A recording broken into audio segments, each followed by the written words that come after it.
Sejam todos bem-vindos, bem-vindas. Esse é o Pod Ju e nesse episódio eu tô com uma convidada muito especial. Eu vou deixar ela se apresentar. Para quem ainda não me conhece, eu sou a doutora Júlia Trindade, médica psiquiatra. Se você se interessa por medicina, saúde, psiquiatria, ouve esse podcast inteiro que tenho certeza que tu vai gostar. Então, a gente tá com a doutora Mariana Bratz, que finalmente aceitou meu convite pra gente conversar. Mari, muito obrigada por ter aceito o convite. Estou muito feliz de ter aqui. Obrigada, eu. Tô me sentindo podcaster aqui agora. Então, oi, pessoal. Eu sou a Mari, eu sou a Mariana Bratz. Eu sou psiquiatra especialista em infância e adolescência. Fala um pouquinho da minha formação. Pode contar, conta. Inclusive, já vamos começar com polêmica. Tem roteiro, tem tudo, mas eu já quero falar. Mari, já começa explicando, e já fala da tua formação, por que tu pode dizer que tu é especialista em infância e adolescência? Já vamos começar com um tema polêmico. Isso eu vou conseguir explicar melhor, contando para vocês como é que eu cheguei até aqui, né? Então, eu fiz 6 anos de medicina, né? A gente precisa fazer medicina para depois fazer uma residência médica em alguma especialidade que a gente queira. E aí, depois eu fiz 3 anos de psiquiatria geral. A minha faculdade de medicina eu fiz em Goiás, né? Morei lá por um tempinho. Minha família paterna é de lá, então por isso eu fiz lá. Depois fiz a minha residência de psiquiatria geral em Porto Alegre. Fiz no Hospital Psiquiátrico São Pedro. E aí, depois disso, a partir desse momento, então, eu era psiquiatra, especialista em psiquiatria. E depois disso, eu ainda fiz mais um ano de residência, que aí foi numa subespecialização, na psiquiatria da infância e adolescência. Essa residência eu fiz no Hospital de Clínicas de Porto Alegre também. Então, foram 6 anos de medicina, 4 anos de psiquiatria, 3 de geral, mais 1 de psiquiatria infantil. Aí sim eu posso dizer que eu sou especialista em psiquiatria da infância e da adolescência. Para começar, ela fez no Clínicas. Porto Alegre é uma referência, né, em questão de saúde mental. O Rio Grande do Sul, de forma geral, assim como São Paulo, tem uma residência muito forte, tem muitas residências, né? E o Clínicas é uma referência muito grande em relação à saúde e no estudo, né? Muita pesquisa, muitos pesquisadores renomados do Brasil são do Clínicas, então fez uma instituição muito reconhecida. E assim, na prática, a gente já dá para ver que a Mari é muito competente, muito estudiosa. E eu gosto muito do teu trabalho, Mari. Até assim, como que a Mari chegou aqui, né? Que agora a Mari era do Rio Grande do Sul, foi fazer faculdade em Goiás, voltou para o Rio Grande do Sul para fazer residência e agora está em Floripa. Como assim? Que história é essa, né? Então, a gente, através de uma psiquiatra que atende na Clínica Ancrê, falou, eu tenho uma amiga que é psiquiatra da infância e adolescência, porque a gente sabe da demanda da psiquiatria da infância e adolescência. Acho que a Mari vai falar mais sobre isso.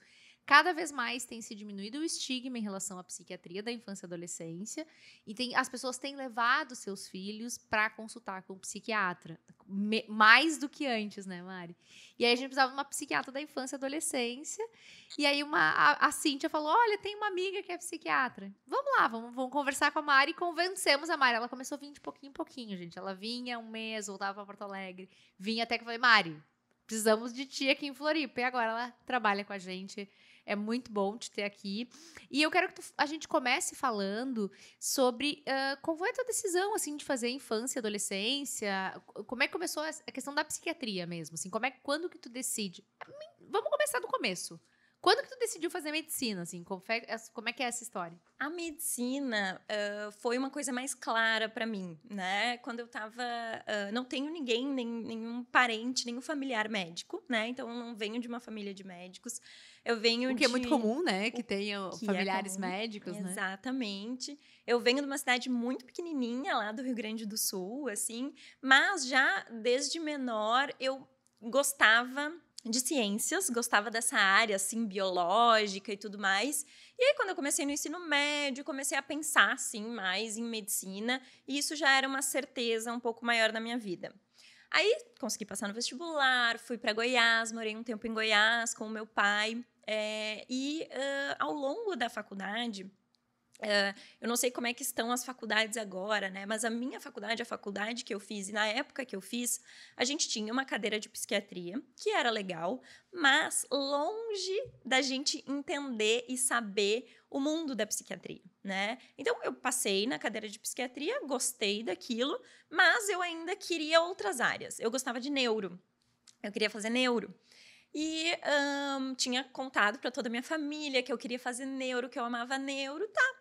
E aí fiquei com aquela pulguinha atrás da orelha, assim, da psiquiatria, né? Porque me despertou alguma coisa. Eu sabia que eu gostava de algo dali.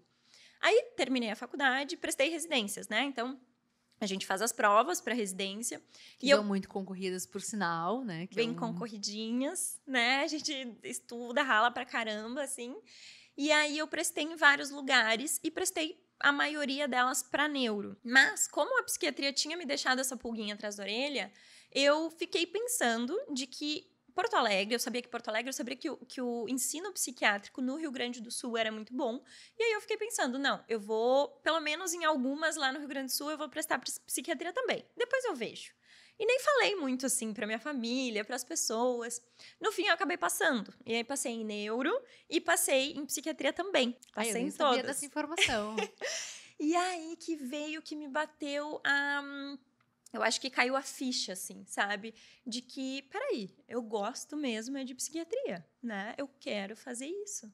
E passei num dos lugares que tem uma formação muito boa, né? E eu quero me dedicar a isso. E aí foi contar, né? Gente, agora eu vou fazer psiquiatria.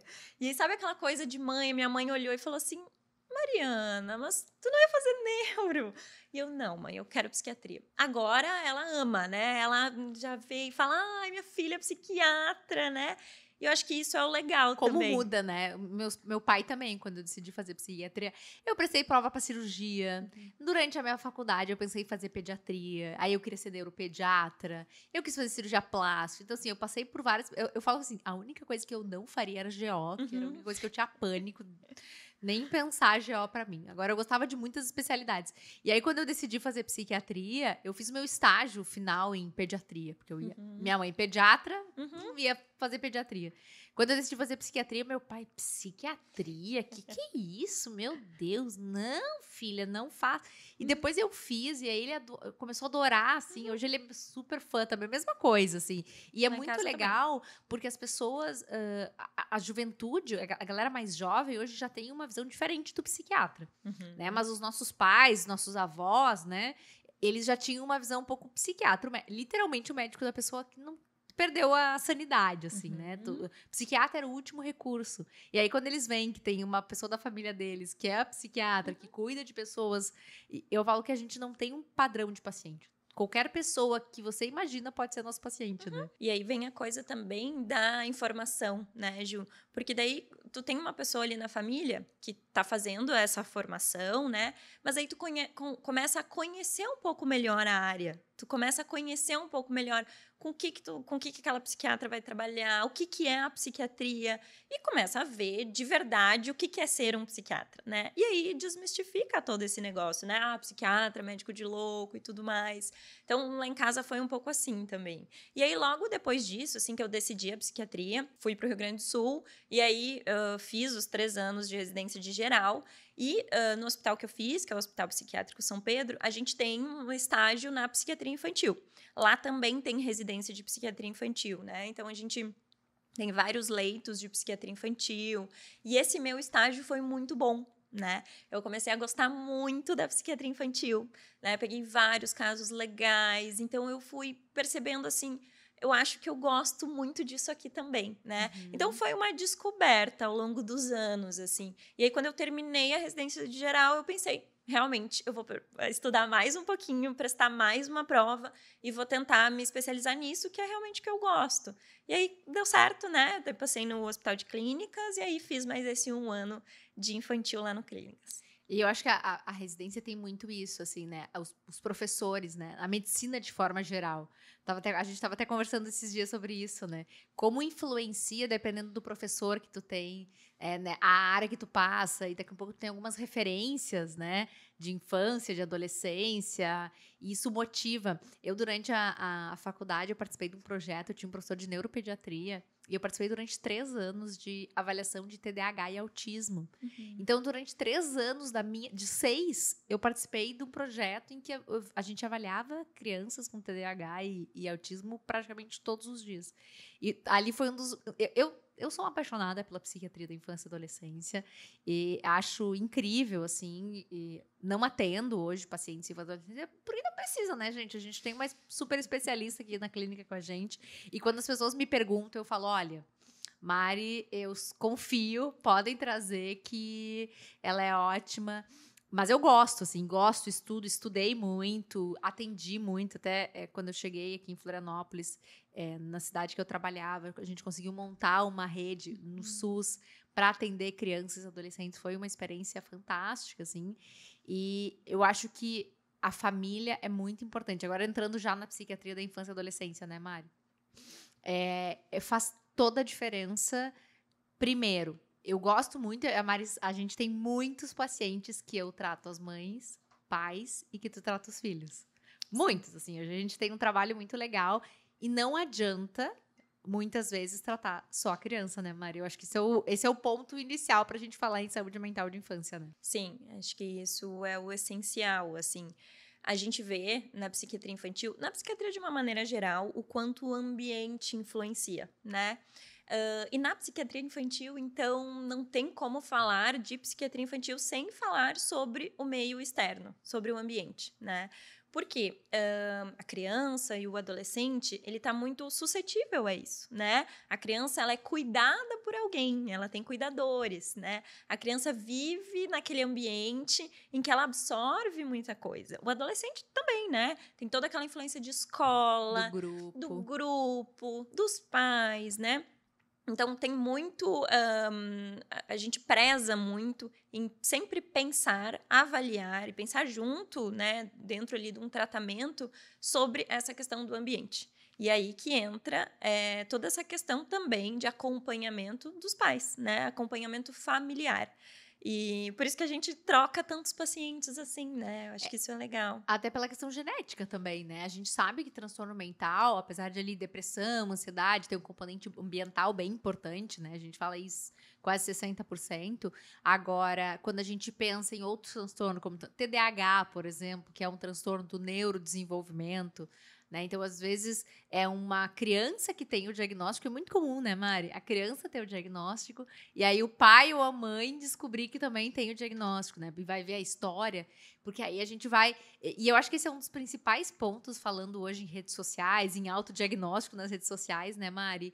A questão da história dessa criança e desse adolescente que teve alguma coisa nessa infância e adolescência, mesmo que não tenha sido identificado, né? Eu acho que até a gente poderia falar um pouquinho sobre isso, porque esse é um tema tão polêmico, e até mesmo tu conhece um dos maiores pesquisadores ali de TDAH, que é lá do...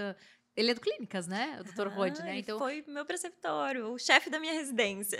Assim, gente, pra quem já me ouviu falar sobre TDAH, eu sempre falo sobre o Dr. Luiz Rod, que ele é uma referência mundial em TDAH, e ele fala muito sobre a questão do TDAH, de ser um transtorno do neurodesenvolvimento, mas também de ter esse momento em que a criança, às vezes, vai ter um suporte ambiental tão importante, que essa criança vai ser funcional. E aí, lá na vida adulta, vai ter um momento da vida que vai ter uma demanda que não vai dar conta, né?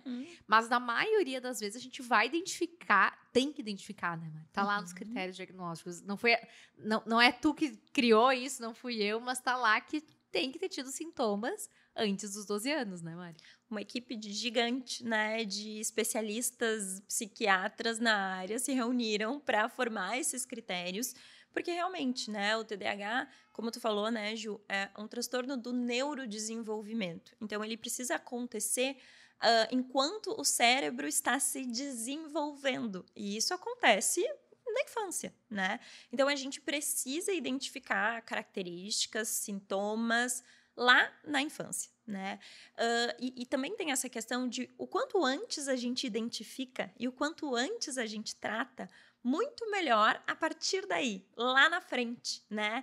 Às vezes a gente conversa aqui, a gente fala, se a gente tivesse identificado isso aqui, tratado lá no início, talvez aquele meu paciente que eu tô tratando seja um paciente da Ju lá na frente que seja muito mais tranquilo, muito mais fácil de se desenrolar e de resolver as coisas, né? Porque a gente pensa nisso, em sempre identificar o mais precocemente possível, tratar o mais precocemente possível para o curso da doença ser mais tranquilo, mais fácil. E até porque, na maioria das vezes, a gente vai ter uma persistência. Quando a gente fala em TDAH, hoje se sabe, antes se falava que não, né, Mari? Mas hoje se sabe que o TDAH, ele persiste na maioria das pessoas. Só que quando tu tem intervenção mais precoce, e intervenção não necessariamente significa medicação. Às vezes não é medicação, às vezes é a terapia parental, às vezes é mudança de ambiente, rotina, sono, né? Então, não é necessariamente medicação. Apesar da gente saber e a gente ter estudos suficientes mostrando que sim, TDAH é um dos transtornos mentais que mais responde à medicação. Né? A gente sabe que 70% aí dos pacientes com uso de medicação vão responder, o que nos outros transtornos não é sempre assim, infelizmente. Né? Então, realmente responde, mas não é só isso. Até porque eu falo assim, o medicamento, ele não muda tudo. Ele muda uma parte. Ele te ajuda a dar o start para te conseguir mudar. Né? Mas aí se é uma criança, só toma o medicamento e a família não tem uma rotina de sono, não tem uma alimentação que ajuda, não tem um horário para essa criança estudar, um horário para ela fazer o exercício físico, vai ter uma resposta não tão boa como se estivesse fazendo o tratamento adequado, né, Mari? Totalmente, assim. Eu acho que isso é um dos pontos de que às vezes os pais chegam para mim na consulta com um certo receio, né? Eu trouxe o meu filho, a minha filha aqui para conversar, mas eu tô pensando que a gente vai chegar aqui e eu vou sair com o remédio, né? Não é bem assim, né? Ainda mais a gente falando dentro da psiquiatria da infância e adolescência, né? Hoje em dia, a gente já tem muitas medicações aprovadas, né? Muitas medicações seguras que a gente usa tranquilamente. Inclusive, no TDAH, foram testadas antes em crianças, né? Então, assim, os medicamentos pro TDAH foram testados primeiro com segurança de longo prazo. A gente já tem estudos aí de anos de tratamento. E mais importante, né, Mari? Com diminuição de risco, de vários riscos com o tratamento, né? Exatamente. E isso é uma parte da consulta, né? Da gente pensar, assim, no tratamento medicamentoso, que como a Ju falou, né? Tem todos os benefícios já muito bem identificados, assim, mas tem toda uma outra abordagem, que são as medidas não farmacológicas e que são de extrema importância, né? E que eu converso com os pais, os cuidadores em todas as consultas, né? Então, a consulta na psiquiatria infantil não quer dizer, mesmo se for TDAH, que a criança vai sair dali com uma medicação. É possível? Claro que é possível. A gente vai discutir e pensar isso juntos em consulta. Até porque a gente tem que ver o prejuízo que essa criança está tendo, né? E quando eu atendia as crianças, às vezes era uma família que ela não conseguia ir no cinema. É uma família que não só a questão da escola. Normalmente, né, o déficit de atenção a gente pensa muito na escola em relação às crianças, mas não é só isso. Às vezes é uma família que não consegue sair de casa, porque a criança não consegue parar. Né? Eu nunca vou esquecer uma vez que a criança falou assim: eu não consigo parar. Parece que tem uma coisa que não deixa eu parar. Então, a criança identificava que tinha alguma coisa que não deixava ela parar. Então, ela não conseguia, ela ficava triste porque a família queria que ela parasse e ela não conseguia. Então, assim, isso é um sofrimento muito grande. Sim. Né? E, às vezes, até esse clique, né, Ju, de quando a gente trata adequadamente, toma a medicação e fica bem, a criança também percebe isso. Então, esse teu relato que tu traz, né, dos pacientes que falavam isso, essa semana, inclusive, escutei essa semana de que, Mari, doutora, eu quero tomar esse remédio por toda a minha vida. Porque ele ficou super bem, porque ele conseguia fazer as coisas dele, porque ele conseguia prestar atenção, porque ele conseguia ir num lugar e perceber as outras pessoas, em vez de ficar andando pra lá e pra cá o tempo todo. Então, isso faz diferença, né, Ju? Gigante. Mari, a gente tá falando sobre TDAH, mas eu queria que a gente deixasse a abordagem um pouco maior, assim. Quais são os sinais que os pais têm que perceber em relação à criança, assim? O que eles podem identificar? E falo assim, a partir de que idade, acho que até uma pergunta importante, a partir de que idade o psiquiatra consegue avaliar uma criança e identificar que tem alguma questão? E quais são os sinais de alerta que tu considera principais. Claro que cada diagnóstico vai ter um sinal de alerta, um comportamento diferente, mas tem algum sinal que os pais precisam estar de olho e, se acontecer, buscar ajuda? Acho que primeiro, né, esse leque de atendimentos aqui dentro da psiquiatria infantil, a nossa formação, ela é para a gente identificar e avaliar a partir dos transtornos do neurodesenvolvimento, né? Então, a gente avalia desde bebês até toda a infância e a adolescência, né? E acho que os principais sinais, bem como tu falou, né, Ju, cada diagnóstico tem um certo sinal de alerta, mas o que a gente vê muito na infância e adolescência é uma coisa de mudança de comportamento, né? Aquela sensação, aquela percepção de que o meu filho é desse jeito. Ele é assim, ele gosta de brincar de tal coisa, ele gosta de ir em tais lugares, né? E aí, de um tempo pra cá, eu percebi que ele começou a mudar o comportamento, né? Que ele começou a não gostar mais de fazer tais coisas, que ele começou a recusar as brincadeiras que ele sempre gostava, que ele começou a ficar um pouquinho mais isolado, né? Acho que esse é o principal sinal vermelho, assim, para a gente começar a ficar de olho e buscar uma avaliação, né? Claro que tem outros pontos, assim, por exemplo, né? Diferenças importantes na questão alimentar. Então, aumento muito grande de apetite ou diminuição de peso, diminuição importante do apetite. Transtornos alimentares também acontecem na infância, né, Mari? Inclusive, as pessoas esquecem, né? Inclusive, geralmente se iniciam na adolescência, né? E até a questão hoje das redes sociais, do impacto das redes sociais, isso também nas crianças é muito importante. As meninas com acesso às redes sociais, comparativos, isso é um sinal, assim, de alerta em relação à mudança da menina se preocupar com o corpo. Eu já vi um caso de uma vez, uma menina com 8 anos com um quadro de anorexia, assim. Então, é muito sério. E começou tudo com uma piadinha em relação a corpo. Criança não tem que se preocupar com isso, né? Mas mudanças nessa questão, uma criança que antes comia, sentava na mesa e comia. Agora uma criança que come e vai no banheiro, né? Ou uma criança que tá comendo muito, não consegue parar de comer, né? Então, são sinais que a gente precisa sempre estar atento e identificar, porque as pessoas às vezes têm medo. Eu acho que deve ser muito difícil para os pais aceitar que seu filho tem alguma coisa, né? E aí, muitos pais negam. Simplesmente preferem não ver, né? Preferem, não, eu não vou levar. Não, meu filho tá ótimo, minha filha tá ótima. E isso não ajuda em nada. Porque tu não é responsável, porque vem uma coisa da culpa. Mães, então, né? Aquilo que sempre falam, nasce a mãe, nasce uma culpa, né? Sim. Então, é muito comum que as mães se sintam muito culpadas, mas evitar não olhar não vai fazer com que se resolva. E inclusive, de novo, aquela máxima, né? O quanto antes a gente olhar, mais fácil aquilo vai ser tratado e mais rápido vai ser resolvido, né? Então, prestar atenção naquela criança e se preocupar com alguma mudança de comportamento, mudança de apetites, realmente procurar uma avaliação, né? Hoje em dia, o que a gente também precisa ficar bastante de olho é na questão de autolesões, né? Então, algum ato automutilatório sempre é sinal de alerta. Precisa procurar ajuda, precisa de uma avaliação.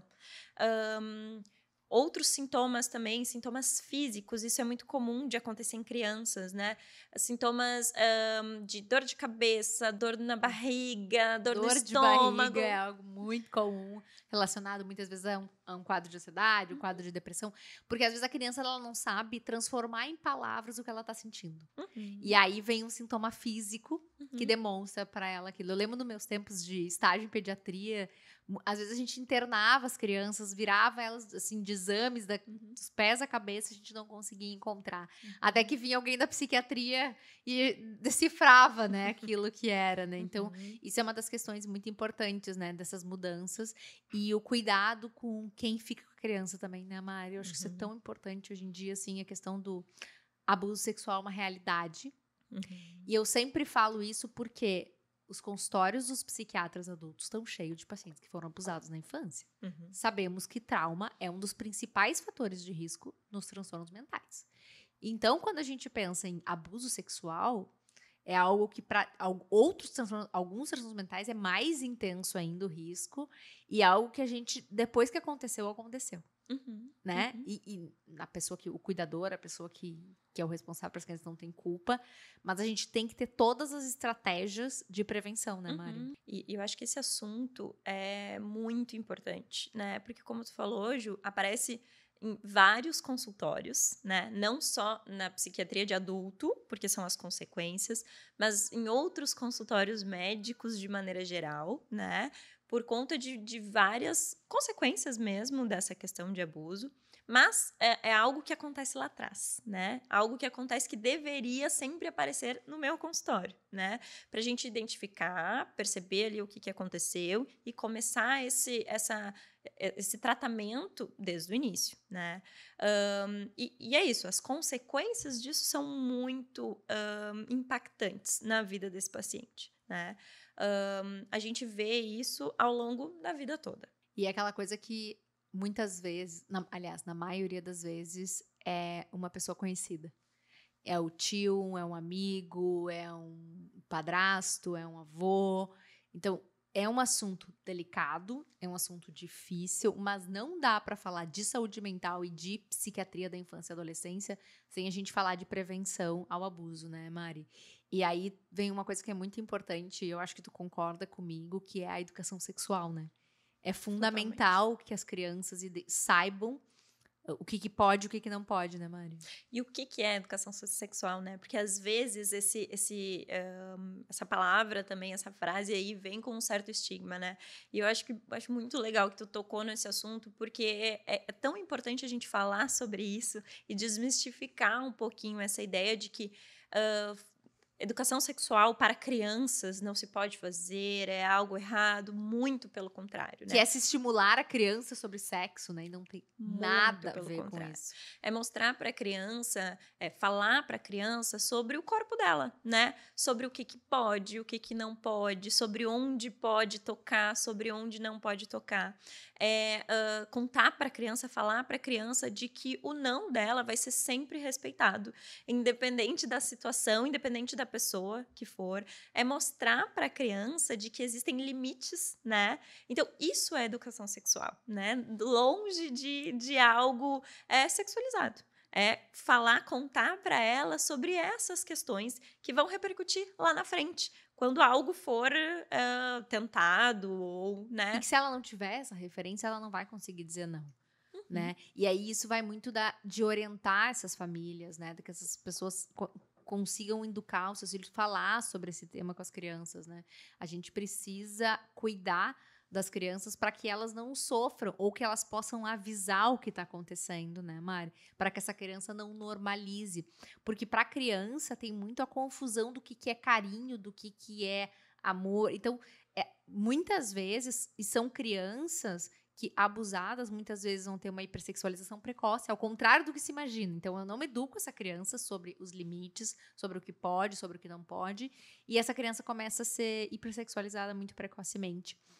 Quando eu fazia faculdade, eu participava tinha um lar na cidade onde eu fiz faculdade, que eram aquelas crianças que eram retiradas dos pais, enfim, que estavam essas casas de acolhimento, né? E eu lembro de uma situação que me marcou muito de uma situação dessa, que era uma menina, não me lembro que idade ela tinha, e ela era abusada pelo padrasto.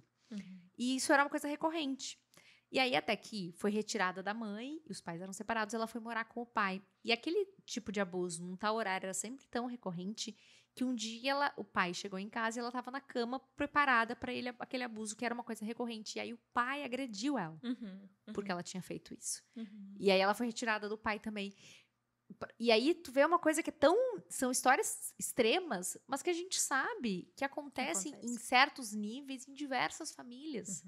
Né? Então, a gente precisa educar, a gente precisa reconhecer, porque a prevenção é o que a gente tem de melhor, né, Mari? E validar essas crianças, né, Gil? Assim, o quanto é importante a gente ouvir as crianças, né? Validar histórias, sentimentos, realmente dar aquela atenção para o que está sendo contado. Porque, além de tudo isso que a gente está conversando, o que acontece muito é que, quando é contado, não é acreditado, né? Então, a gente precisa ouvir as crianças, né? Ouvir o que elas têm para dizer, ouvir sobre os sentimentos dela e ir atrás, né? Investigar, tentar entender, porque alguma coisa tem ali. Uma das coisas que eu tava pensando aqui é que na minha infância, chegar uma pessoa que tu nem conhece direito, uma amiga da tua mãe que tu nunca viu, um tio, avô de alguém que tu conhece, e tu não dá um beijo, um abraço, era considerado falta de educação. E muitas famílias ainda têm esse comportamento de obrigar as crianças a darem um abraço no tio que elas não gostam, a darem um beijo numa pessoa que elas nunca viram na vida. Então, começa pela gente. Muitas vezes, em muitos atendimentos, os pais dizem, dá um beijo na doutora. Não, se ele não quer dar, respeita essa criança. Começa pela gente. Porque a partir do momento que tu diz pra criança que ela tem que beijar alguém que ela não gosta, se um estranho beijar ela, o que ela entende? Então eu tenho que aceitar. É a validação, né? É a validação do que ela fala, do que ela sente e do não. Dela entender a importância desse não. Dela entender que, bom, se algum dia eu disser não, é porque eu realmente não quero fazer aquilo, não gosto de fazer aquilo e que aquela outra pessoa precisa respeitar. E a gente só mostra isso na prática. A gente só consegue passar essa informação mostrando para as crianças, fazendo isso no dia a dia, em casa, como tu falou, né? Fazendo isso, não obrigando a criança a dar beijo no tio, a dar abraço na tia, mostrando que ela é respeitada de todas as formas. Maria, eu quero falar de outro assunto polêmico. Depois a gente fala mais de diagnóstico, eu quero falar sobre autismo também. Mas como é que tu tem visto essas questões das crianças influencer? Tem até um termo que a gente fala, que é daquelas mães que ficam postando foto dos filhos e tornando os filhos influencers. Como é que tu vê isso? Assim, a tua opinião como psiquiatra infantil mesmo, da infância e adolescência, e como é que a gente vai ter que lidar com essas crianças no futuro, essa explosão? Sabe que quando eu vejo isso, eu lembro do Macaulay Culkin, que não tinha rede social no tempo dele, mas ele é uma criança prodígio, que fez sucesso muito precoce, e a gente sabe que a vida dele foi muito difícil, né? Ele teve problema com drogas, o que não quer dizer que todas as crianças que hoje estão na rede social vão ter esse problema, mas pensando nisso, um paralelo, assim, qual que é a tua opinião? Que é algo mais novo, né, que a gente vem enfrentando de um tempo para cá, assim, que vai muito também dentro desse paradigma das tecnologias, né, e de o quanto isso influencia no desenvolvimento infantil. Primeiro, a gente tem que pensar que uma questão básica é criança poder ser criança, né? Eu acho que tendo isso como base, a gente já pensa em várias outras coisas.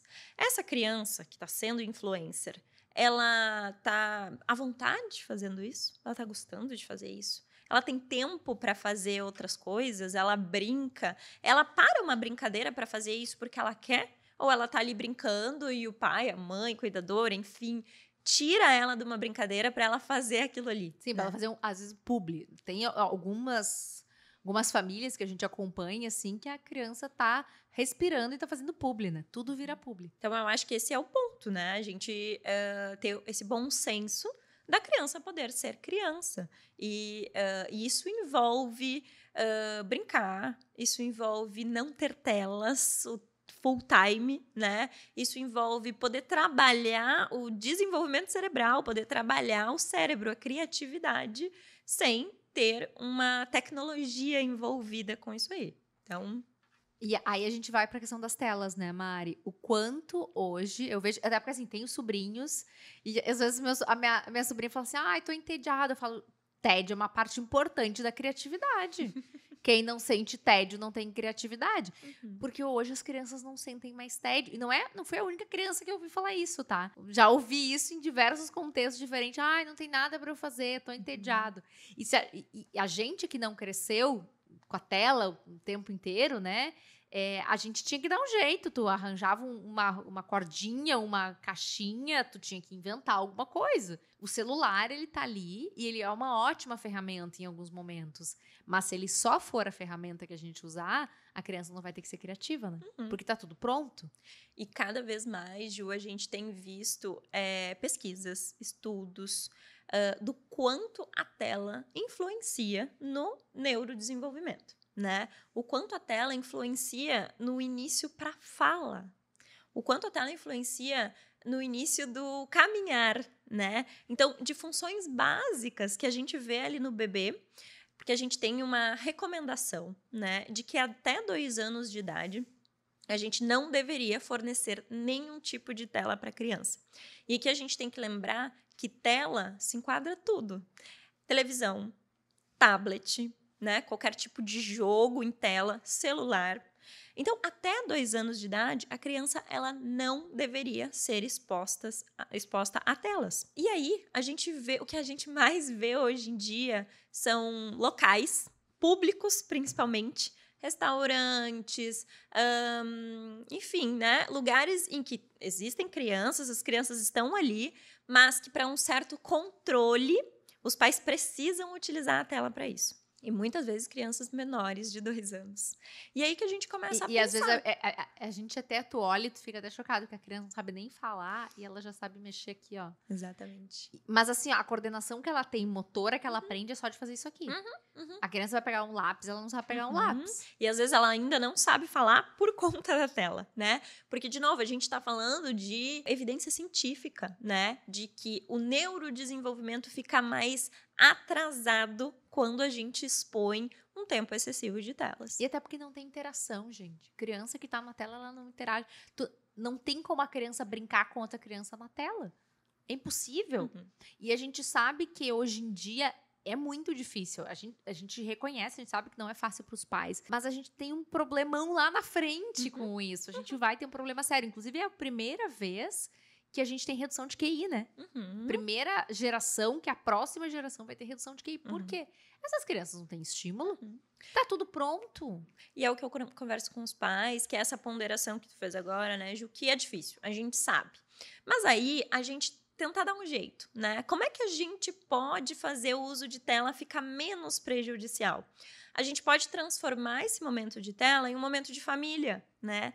Então é um adolescente que ele chega em casa e ele quer ficar na tela.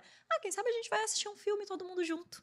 O pai, a mãe, o adolescente, o filho mais novo, né? A gente pode pensar nesse tempo de tela como um tempo de tela um pouco mais educativo, um pouco mais interativo. Então, a gente sabe que hoje em dia é preciso, em certas idades, né? A gente sabe que muita coisa a gente precisa da tela. Tem vários colégios que utilizam meios digitais, né, para tarefas de casa e tudo mais. Então, a gente tem esse bom senso. Mas aí, vamos tentar transformar isso em algo um pouco mais leve, né? Tentar não trazer telas para as refeições, né? Esse é um ponto importantíssimo. Tentar que o adolescente não fique no quarto trancado, jogando e vendo vídeos e séries, né? A gente pode trazer essa série para a sala, que tá todo mundo junto. E o controle parental, né, Mari? As adolescentes que eu atendo ainda, às vezes falam assim, minha mãe quer saber o que eu tô... Tua mãe tem que saber o que tu assiste. Tem que saber com quem que tu fala, o que que tu assiste. Essa ideia de que eu tenho que ter, no meu momento, eu tenho que ter a minha privacidade, com a internet a gente não tem essa segurança. Controle parental em relação ao que a criança e o adolescente acessam é fundamental. Né? Não dá pra gente achar que a criança tem... até porque a criança não tem o córtex pré-frontal totalmente formado. O que o córtex pré-frontal faz? Controle de impulso. Então, essa criança ela não vai saber a hora de parar. Ela não vai saber que esse vídeo no YouTube ela não deveria estar assistindo, que ela deveria estar assistindo outra coisa, que aquilo ali não é. Então, e a gente sabe que o algoritmo, ele é feito para deixar a pessoa viciada. E isso começa pela criança.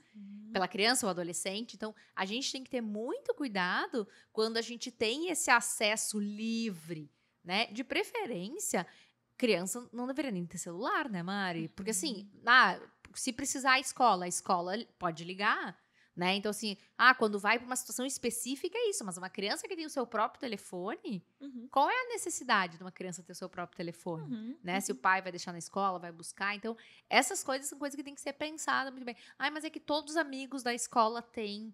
Né? Então, e se cria uma cultura, né, de que a criança não pode não ter o telefone porque todo mundo tem. E não é bem por aí, né? Sim, sim. Isso, né? Pensar em tempo e qualidade, que é isso que tu trouxe agora, né? A qualidade do uso daquela tela, né? Monitorar, ver o que está sendo acessado e ver o que é permitido e o que não é. Isso é controle dos pais. E esses dias eu vi uma no Instagram de alguém bem legal que ela tem uns filhos de acho que 8, 9 anos, e ela leva um kit, quando ela vai em restaurante, ela leva um kit com aqueles livros de tarefas, de várias tarefas, leva uma caixa de lápis de cor, então ela tem eu achei muito legal, assim, né?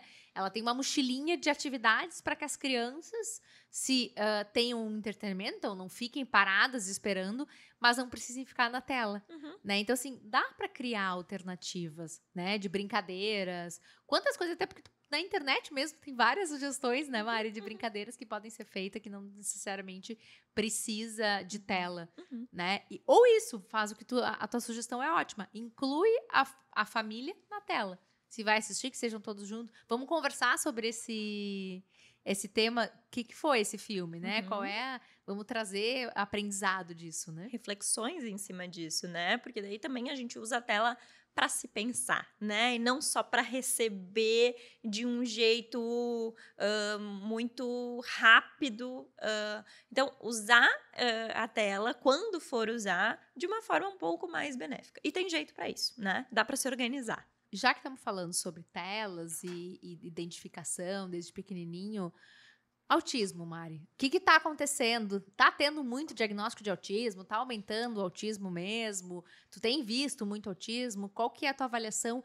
E aí, já vou te dar a pergunta para te ir falando, senão também eu falo demais. Quais são os pontos que os pais podem identificar? A partir de que idade pode se identificar? Primeiro, pensando, né, nessa questão do aumento. Sim, a gente tem um aumento de casos. Isso é algo documentado, isso é um fato. Agora, o porquê desse aumento? A gente não sabe muito bem, né? Tem pesquisas que trazem alguns componentes que podem, sim, fazer com que, ao longo do tempo, os fatores de risco para se ter um filho com autismo foram aumentando, né? E aí, N fatores, né? Ao longo do tempo, avanço, por exemplo, da idade materna e paterna, né? Infecções de maneira geral na gestação, né? Exatamente. Então, esses seriam os fatores mais diretos que poderiam estar ligados. Mas também a gente tem um outro ponto que é importante de se observar, que é o fato de que estamos mais atentos. E isso é muito legal, né? Porque várias crianças e adolescentes que antigamente não tinham um diagnóstico de autismo e que, às vezes, até tinham um estigma, né? De ser aquela criança que é estranha, que é diferente, que não aprende. Não se encaixa. Não se encaixa, não tem nenhum amigo. Hoje em dia, a gente consegue entender por que isso está acontecendo. E por que disso, né? Porque a gente está falando muito mais sobre autismo, a gente está tendo muito mais informações legais por aí. A gente sabe que às vezes a gente tem informações não tão legais. Inclusive, aquela história da mãe geladeira não existe. Não existe. Né? Mãe geladeira não causa autismo. Não, nem vacina, né? Muito menos vacina. Muito menos vacina. Eu acho que isso dá um papo só disso, né, Gil? Porque é muita coisa para se falar. Mas, ao mesmo tempo que a gente está tendo várias informações desencontradas, assim, a gente fala mais sobre isso. A gente fala mais sobre as características, a gente fala mais sobre os sinais de alerta. Então, as pessoas estão mais atentas. As pessoas, de uma maneira geral, e os profissionais de saúde também. Então, antes, o médico lá do posto de saúde, que via uma criança diferente, nem sabia o que era, hoje em dia ele vê e ele encaminha. Vamos investigar melhor, vamos entender o que é isso. Hoje em dia, o pediatra, a enfermeira, o dentista, enfim, eles veem crianças com alguns sinais e encaminham para uma avaliação mais fidedigna. E aí, a gente diagnostica mais. Então, pode ser que esse aumento também seja por conta disso. E aí, também teve uma vez um artigo que eu li falando sobre, nas escolas, dos professores identificarem e como se tem a questão de que o autismo seria dos meninos, vamos dizer assim, seria muito menino, as professoras, foi um artigo muito legal, em que os professores identificavam muito mais meninos com comportamento e para encaminhar para avaliação de autismo do que as meninas. Então, aí a gente tem olhado mais, mas ainda com essa coisa do olhar para meninos. Eu acho que é ainda mais intenso do que o olhar sobre as meninas, né? Sim. A não ser em casos que a gente sabe que tem algumas meninas meninas com quadros mais graves, né? Às vezes até uma regressão do comportamento, né? Tem aqueles casos, aparece mais, mas aquele autismo mais leve e que não necessariamente é menos sofrido, né, Mari? Exatamente. Eu acho que esse é o próximo passo, assim, principalmente dessa questão da psicoeducação, né? A gente falar cada vez mais de autismo, entender um pouco melhor sobre isso, mas também falar sobre casos leves, né? Que podem acontecer nas meninas e que é comum que as meninas tenham, porque elas têm uma capacidade de mascaramento maior. E essa capacidade de mascaramento, às vezes, faz com que as coisas passem batido, né? Faz com que a gente não veja muito bem. Então, acho que também falar sobre isso, a gente entender cada vez mais sobre isso, a gente vai conseguir diagnosticar melhor também em meninas, melhor e precocemente, que é o que a gente preza, né? Porque hoje tem muitas mulheres adultas, né, que acabam buscando o diagnóstico, que acabam procurando para tentar entender, porque passaram isso, né? E até porque a gente sabe que o próprio masking, né, que é esse mascaramento dos sintomas, essa camuflagem que as meninas conseguem fazer melhor que os meninos, pode gerar sintomas depressivos, ansiosos. Então, muitas vezes vão ter um diagnóstico de outro transtorno, né? De uma ansiedade, um quadro de depressão. E por trás tá o autismo, né? Então, se olhar para isso, hoje é 1 para 35? É isso? Isso. Um caso. Então, Para 35. Então, para cada 100 crianças, a gente vai ter praticamente 3 crianças com autismo. Então, é realmente uma prevalência alta. E eu falo que todo mundo tem que reconhecer. Todo mundo tem que saber como funciona o autismo minimamente. É óbvio que quem vai dar o diagnóstico vai ser o psiquiatra da infância e adolescência, que inclusive pode dar pode dar o diagnóstico para pessoas adultas, porque Sim. entende mais de autismo, estudou muito autismo, né? Então, é uma pessoa que está capacitada e quanto mais estuda, mais a gente consegue olhar. Eu acho que é esse olhar que a gente tem que ter clínico, né, Mari? Sim. Tratamento. Autismo tem cura? Autismo não tem cura, até porque hoje em dia a gente entende que autismo não é uma doença. Então a gente não precisa curar nada, algo que não é uma doença, né? Hoje em dia a gente entende que o autismo é uma condição.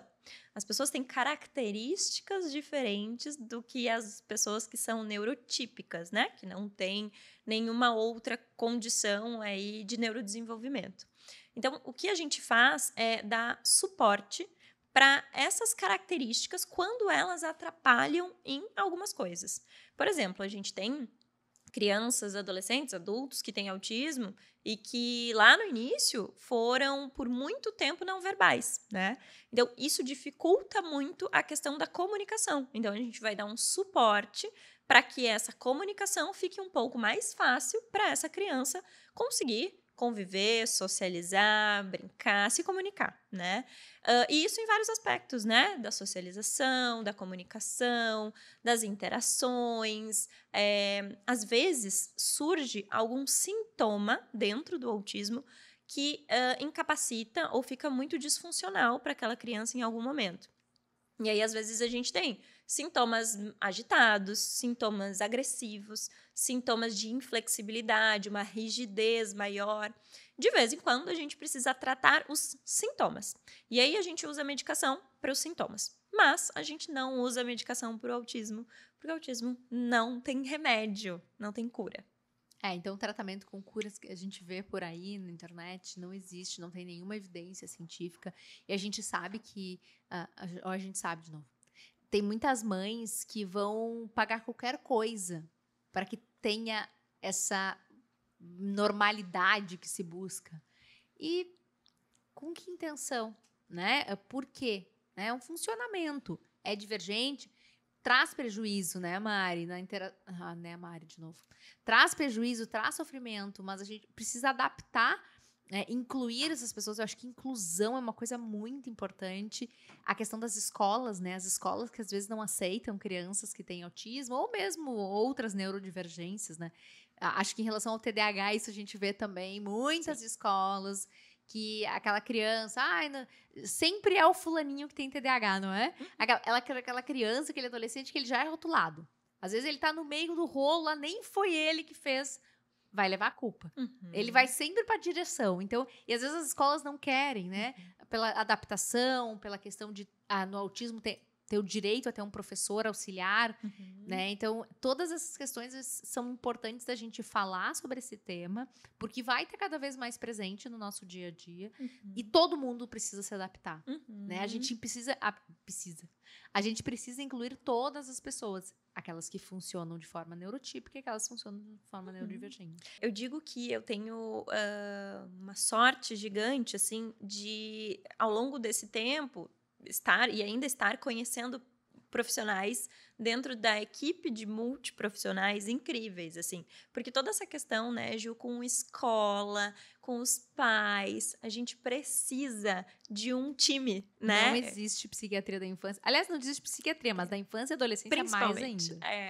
Então, eu digo que eu sempre monto um time, né? Que é esse time, assim, que a gente possa conversar mesmo com as escolas, que a gente possa fazer reuniões, que a gente possa entender qual que é a dificuldade, quais que são as facilidades, as habilidades daquela criança e quais são as dificuldades. O tratamento e esse suporte, ele é muito individualizado, assim como tudo, né? Mas até pensando nessa questão das propostas milagrosas que existem por aí, elas justamente não podem ser milagrosas porque é o suplemento que funciona muito bem para todo mundo. Isso não existe, né? Ainda mais a gente falando de autismo. A dieta específica que vai resolver todos os sintomas. Isso não existe, porque gente, a questão tá toda no intestino. Então, se tu resolve a questão do intestino, tu vai resolver o problema. Exatamente. Então, a gente tem que ter um olhar individualizado.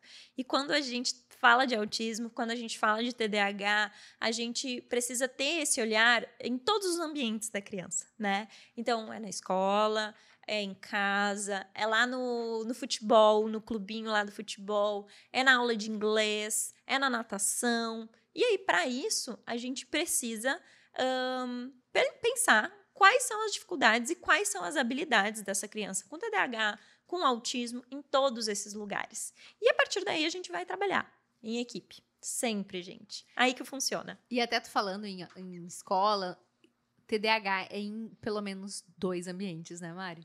Não existe TDAH em um lugar só, tá? Então, se aquela criança ela tem uma agitação só na casa do pai, mas na casa da mãe, na casa da escola, essa criança é muito tranquila, essa criança não tem nenhuma alteração de comportamento, às vezes é o ambiente, às vezes não é um diagnóstico. Sim. E agora vamos falar de um tema que eu acho que é o principal da infância e adolescência. Imagino que deve ser uma das que tu mais atende no teu consultório, assim como eu, que é ansiedade. Somos o país mais ansioso do mundo, né? A taxa de ansiedade entre adultos é alta, mas entre crianças também. Sim, é o que eu vejo, é o feijão com arroz, que eu costumo dizer, que eu vejo no consultório, né? A gente vê todos os dias e a gente vê fora do consultório também, né? Uma coisa que a gente percebe aí que está presente, que muitas vezes os pais ficam um pouco perdidos dentro dessa abordagem, dessa sintomatologia, desses sintomas mesmo, né? De quando a criança começa a apresentar preocupações excessivas, de quando ela começa a apresentar sintomas físicos de ansiedade, de quando ela começa a ter medos excessivos que ultrapassam ali os medos naturais para aquela idade, porque criança vai ter medo, adolescente e adulto também, né? Isso é normal, é natural, mas de que quando isso começa a ultrapassar, começa a atrapalhar na vida daquela criança, e o que fazer? Será que aquilo vai passar? Será que é uma fase, né?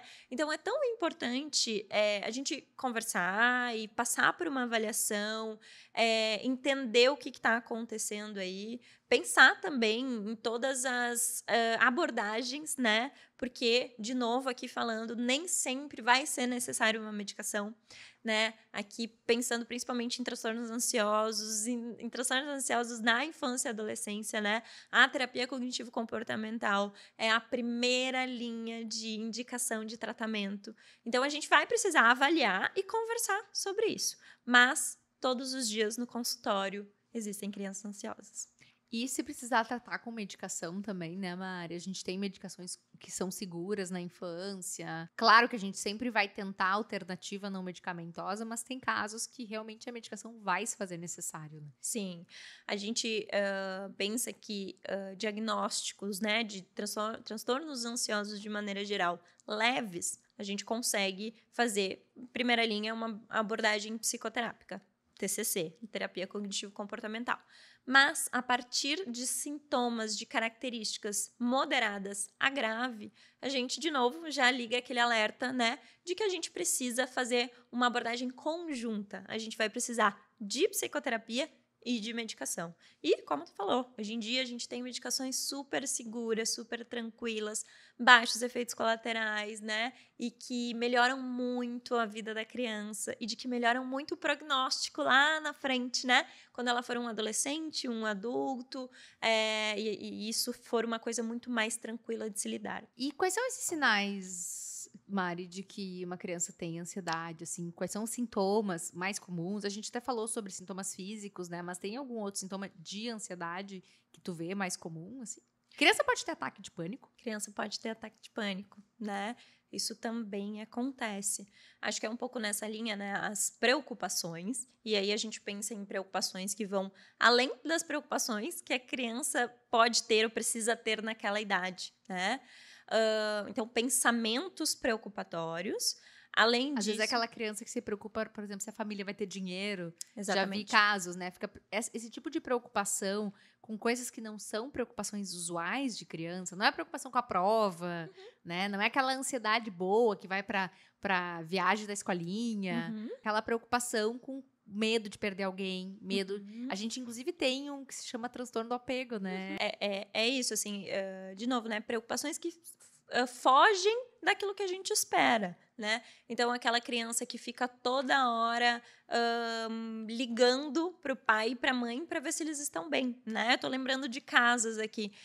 Aquela criança que tá na escola e não consegue se desvincular de algum cuidador, porque na cabeça dela, a criança pensa, acha que o pai, a mãe vai sofrer um acidente, vai morrer, não vai voltar a buscar a criança na escola, né?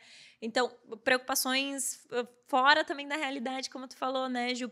Se preocupar muito com questões financeiras, que não são questões que as crianças lidam nessa idade, né?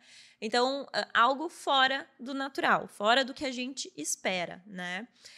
Medos também excessivos. E aí, acho que um dos pontos é a gente pensar que o medo passa a ser excessivo quando ele impede de fazer alguma atividade, né? Então, eu tenho muito medo de chuva, e eu tenho um medo tão grande de chuva que eu comecei a desistir de ir na escola, porque eu fiquei imaginando que poderia chover, e aí eu não posso com barulho e o medo da chuva com o trovão. Eu parei de ir na escolinha de futebol, porque toda vez que eu ia sair à tarde, eu olhava para o céu e aí pensava, pode chover, então eu não vou mais na escolinha, né? Então, a gente vê que começa a atrapalhar a vida daquela criança.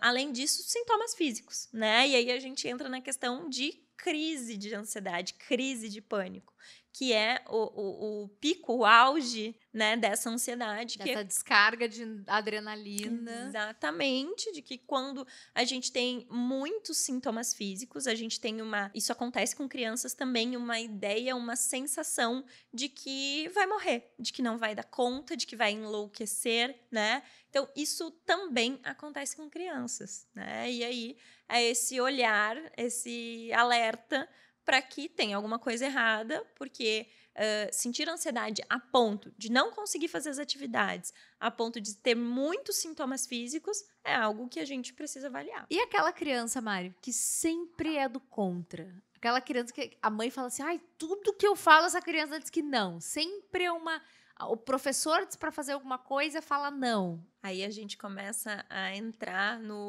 numa das coisas que também está bem em voga hoje em dia, né? Que é a questão do transtorno opositor desafiante. Esse transtorno existe, né? É um diagnóstico que a gente faz ali na infância. são características, né? Bem dentro disso que tu falou, Ju. É uma criança que é sempre muito opositora, geralmente a hierarquias, né? Figuras hierárquicas. Então, pai, mãe, professor, né? Alguém que vai dar ordens para essa criança. Sempre está desafiando, né? Sempre está tentando dar a volta ali e querendo fazer de um outro jeito, né? Mais desafiador.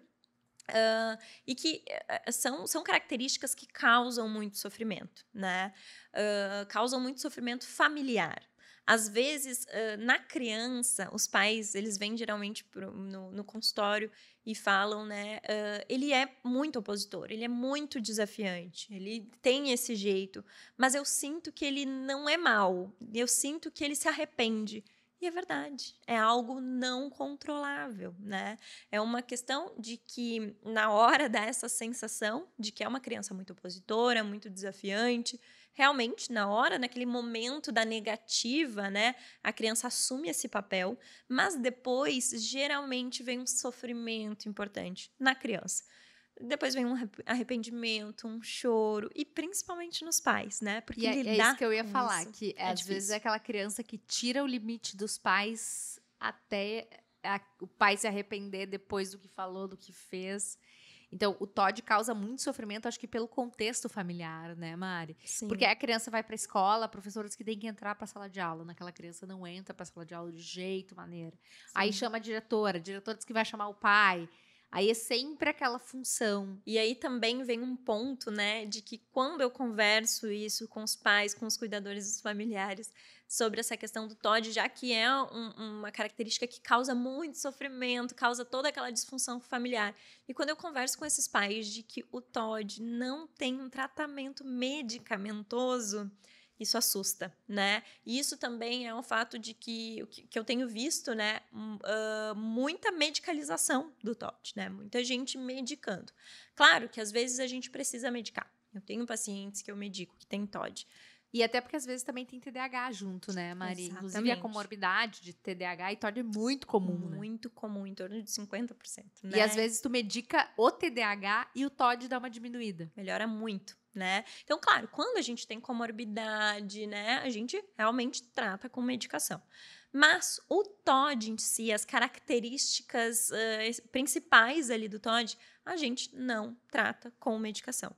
De novo, né, a gente às vezes vai tratar algum sintoma. Se aparece com agressividade, se aparece com algum sintoma mais disfuncional, importante, a gente vai precisar sim medicar.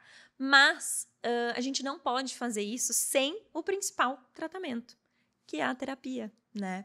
E aí também vem uma parte importante, porque a gente aqui, no caso do TOD, a gente precisa fazer uma terapia individual com a criança, né? Ali também dentro da linha da TCC, da terapia cognitivo-comportamental, mas principalmente uma terapia de orientação parental.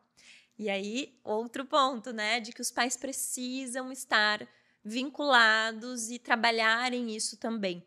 Porque todo esse caminho de tratamento vai ser através de orientações e de condutas dos pais em casa, nos ambientes que eles frequentarem. Então, os pais precisam também estar vinculados nisso. A gente precisa aí engajar a família toda para essa melhora. Então, não adianta a gente medicar e não ter um engajamento legal, interessante na terapia, né? A gente está tratando uma coisa sem realmente tratar a base de tudo isso. A mudança comportamental que é importante, né? Exatamente. Transtorno explosivo intermitente em criança, aquela criança que...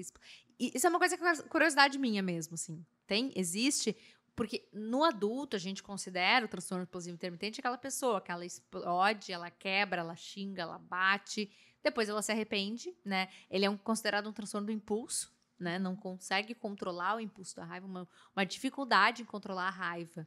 Uhum. E aí eu penso, na infância, a gente tem a questão do neurodesenvolvimento. Essa criança não tem realmente um córtex pré-frontal totalmente formado para controlar esse impulso. Quando que a gente diferencia se realmente tem na infância, quando a gente diferencia se realmente é um descontrole usual de uma criança que está ainda, dependendo da fase da vida dela, ou se é um transtorno? aí também a gente precisa de tempo e observação, né? Então, sim, a gente pode também ter o diagnóstico de TEI, mas eu confesso, assim, que na minha prática clínica não é algo que eu identifico tão facilmente, né? A gente precisaria ter um tempo maior de acompanhamento, justamente por essa questão do neurodesenvolvimento. A gente precisa entender bem cada fase do desenvolvimento cerebral daquela criança, até que idade essa explosão é aceitável ou não é, e quanto ela vai perdurar ao longo do tempo, para daí sim a gente pensar num diagnóstico. E até porque às vezes a gente tem mudanças ambientais importantes, né, Mari?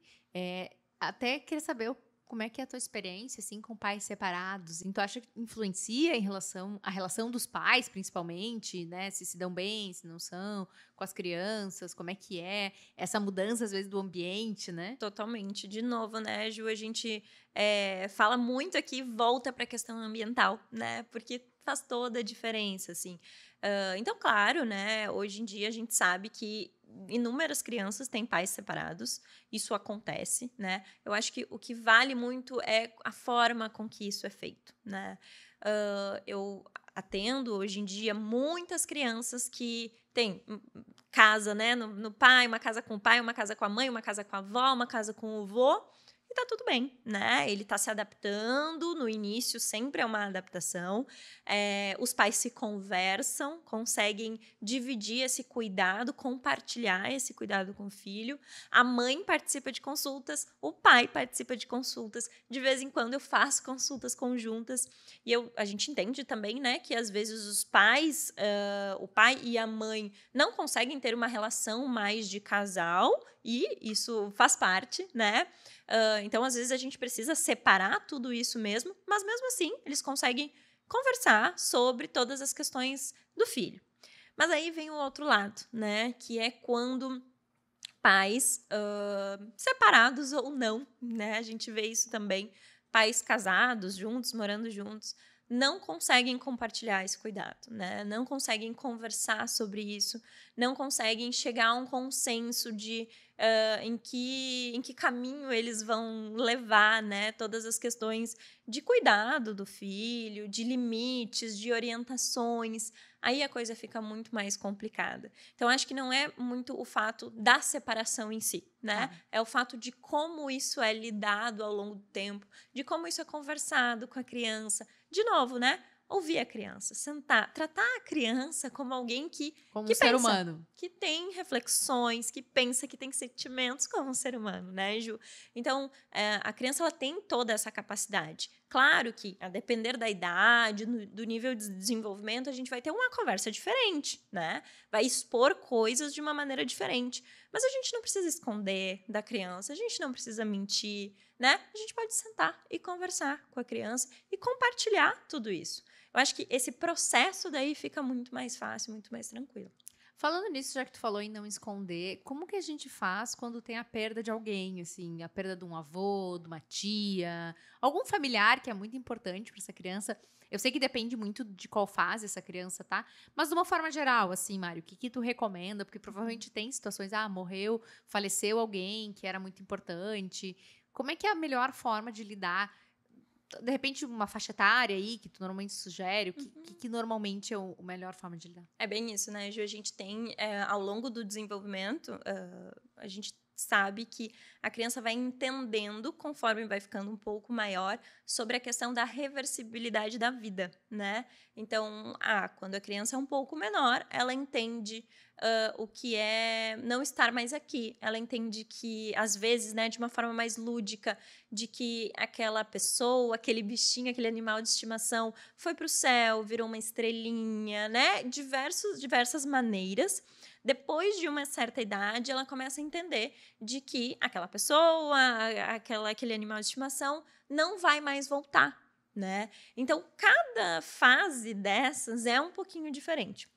Mas, de novo, eu acho que essa premissa básica de sentar e ser sincero, né? Conversar com a criança. Expor e de um jeito adequado para cada idade. Crianças menores, de uma forma mais lúdica, crianças maiores, de uma forma menos lúdica, talvez, dentro do que o teu filho ou tua filha entende, dentro do que tu sabe ali das habilidades e dificuldades da criança, mas poder trazer isso para ela, não esconder, né, uma morte, não dizer que a pessoa foi viajar, não dizer que a pessoa foi ali e vai voltar depois, né? A gente não precisa trazer mentiras para a criança. A criança, ela tem essa capacidade de se adequar às situações, se adaptar às situações. Então, dá para falar a verdade, sim, dentro da fase de desenvolvimento de cada criança. Mari, em relação à consulta psiquiátrica de criança, assim, como é que é, né? Ou do adolescente também. O adolescente pode conversar contigo sozinho? Às vezes o pai te liga e fala assim, Mari, eu quero falar contigo, mas não quero que o fulaninho saiba. Como é que é isso, assim, em relação ao atendimento, né, com a criança, o adolescente? Isso acontece muito, Ju. Então, acho que a consulta dentro da psiquiatria da infância e adolescência, ela tem, eu costumo dizer que ela tem vários tempos, né? E isso faz parte, sim. Então, a depender se é um bebê, se é uma criança, se é um adolescente, a gente pode ter, né, um tempo apenas com a criança, com o adolescente, com o adolescente e os pais juntos, só com os pais, não tem problema. Isso a gente vai vendo conforme as necessidades, né? Às vezes, geralmente, adolescente, eu começo conversando só com o adolescente, né? Então, a gente faz um tempo da consulta com o adolescente, depois eu chamo os pais, converso junto com os pais, se em algum momento precisar fazer uma consulta só com os pais, eu faço. A gente vai tentando, testando ali. Com crianças, é sempre bom ter o relato dos pais, né? Porque as crianças, elas se comunicam de um jeito um pouco diferente. Então, é importante ter uma conversa ali com os pais primeiro, eles me contarem o que está acontecendo, e depois eu converso com a criança, e aí de um jeito um pouquinho diferente, com brincadeiras, com jogos, com desenhos, né? E aí, a partir daí surgem algumas situações de vez em quando, né? Principalmente dentro da adolescência, assim, de o pai me trazer alguma informação, né, sobre aquele adolescente, sobre aquele paciente que eu tô atendendo, e de me pedir para não contar para ele, né? E aí eu sempre explico pro pai que não tem como eu fazer isso, né? Porque o meu paciente é o adolescente. E de que a melhor maneira da gente resolver isso, e eu geralmente participo disso e oriento o pai que eu possa ajudar, é a gente conversar todo mundo junto, né? Até porque o nosso sigilo é com o paciente, né? Exatamente. Então, e não, como é que a gente vai ajudar sem falar com o paciente que a gente tem essa informação? Né? E eu acho que a confiança do paciente também, mesmo sendo um adolescente, né? É aquela coisa do fui traído pela minha própria psiquiatra que não me contou. Exatamente. Né? Então, é uma forma de lidar, assim, e a gente sabe, a gente entende que a intenção do pai, da mãe é ajudar. Mas, às vezes, a forma que isso é feito não é a melhor forma para que o vínculo com o profissional se mantenha, né, Mari? Claro. E, claro, a abordagem, ela não precisa ser totalmente direta, assim, né? Mas, bom, vamos, então, chamar aqui o teu filho e vamos perguntar para ele. Na maioria das vezes, o adolescente já sabe daquilo, né? O pai só não sabe. E a gente expõe, né? Coloca as cartas na mesa e aí fica muito mais fácil até do diálogo entre o adolescente e os pais, né? O que a gente preza muito é essa questão do sigilo médico-paciente, sempre, né? O meu paciente ali é um adolescente, então se ele me trouxer algo ali dentro da consulta que estamos só eu e ele, algo que traga riscos, ou para ele, ou para outras pessoas, eu explico para o adolescente que eu vou ter que abrir aquela situação para um responsável. Geralmente peço também para conversar junto, né? Eu dou essa sugestão, quem sabe tu quer contar? E aí, às vezes, o adolescente quer contar ele mesmo. Às vezes, ele me pede para contar, né, para os pais, e tudo bem. Então, aí, eu, sim, nessas situações específicas... Porque aí a gente tem um risco maior do que te permite quebrar esse sigilo, né? Por uma questão de segurança. Às vezes é um adolescente que tá se machucando, algum comportamento nisso. E eu sempre falo pros pais, hoje eu não atendo adolescentes, mas quando eu atendia, eu sempre falava pra eles cuidarem em relação às mangas, né? Uhum. Que é a questão, às vezes, o adolescente tá se machucando e nem sempre, ao contrário do que se acha, é pra chamar atenção. Uhum. Às vezes é uma forma de alívio de um desconforto muito grande. E esse adolescente não quer que os pais saibam. Uhum. Então, os pais precisam ter cuidado, precisam ter atenção. Só que às vezes vai ser na consulta contigo que eles vão se sentir confortáveis para poder contar, né? E ali, junto comigo, a gente conversa sobre isso e conversa sobre contar para os pais, né? Então, sempre tem essa vinculação que tu falou também, né, Ju, que é muito importante do médico com o paciente. Então, a partir do vínculo ali, a gente conversa juntos e, bom, vamos chamar o pai e a mãe aqui, vamos conversar junto, vamos expor, porque essa é uma situação de risco. Só nessas situações. Outras situações, a gente preza pelo sigilo médico. Então, situações que não tragam riscos para aquele paciente, a gente preza pelo sigilo. Então, é importante, né? Eu sempre converso sobre isso com os pais, deixo claro de como vai ser essa consulta e do que eu vou falar, do que eu vou abrir, do que eu não vou abrir. Então, isso é bem importante também deixar claro para os pais. Resumindo, é comunicação, é ouvir a criança, é afeto, é cuidado, é olhar com atenção e buscar ajuda quando necessário, também quando é infância, né, Mari? Sim, não ter medo do psiquiatra infantil, né? Como é que vai ter medo de uma pessoa dessa, gente? Olha só, linda, querida, inteligente, super competente. Então, se tá na dúvida, né, que o filho precisa, é aquilo que eu falo. Traz na Mari, que se não precisar, se a Mari achar que tá tudo certo, a Mari vai dar alta, não fica pensando que vai medicar se não tem necessidade. Então, é confiar no profissional que tu escolheu, é identificar se realmente é uma pessoa que trabalha com infância e adolescência, é a pessoa que tem competência para cuidar do teu filho, né? E trabalhar junto com a psiquiatra, né, Mari? Tu precisa de ajuda nesse trabalho, né? Demais, né? Equipe, time, tirar dúvidas, né? Trazer dúvidas, perguntar tudo que for necessário, né? Buscar, claro, dúvidas e questionamentos e às vezes a gente não sabe tudo, né? Se a gente não souber, a gente vai atrás, a gente estuda mais.